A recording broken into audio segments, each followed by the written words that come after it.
வெள்ளம் போல சத்துரு வந்தாலும் ஆவியானவர் கொடியேற்றுவார்.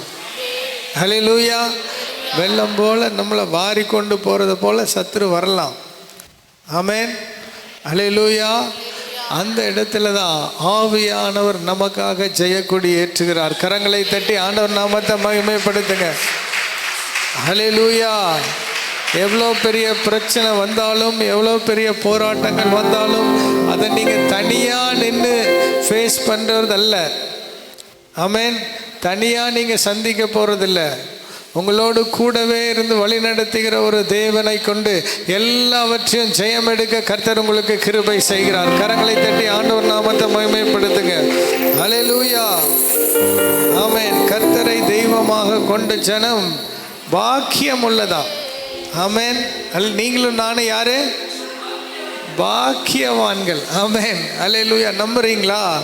நீங்களாம் பாக்கியவதிக, நீங்களாம் பாக்கியவான்கள். ஆமென். ஹல்லேலூயா. அப்படிதான் கர்த்தர், அப்படிதான் வேதம் சொல்லுது. கர்த்தரை தெய்வமாய் கொண்ட ஜனம் பாக்கியம் உள்ளது. தலையில கை வச்சு சொல்லுங்க, நான் பாக்கியவான், நான் பாக்கியவதி, நான் பாக்கியவதி, நான் பாக்கியவான். ஹல்லேலூயா. ஹல்லேலூயா. உங்க வீட்டில் இருக்கிறவங்க பக்கத்தில் இருக்க, உனக்கு என்னப்பா நீ பாக்கியவான். ஆமென். அப்படி சொல்லுவாங்க. ஹல்லேலூயா.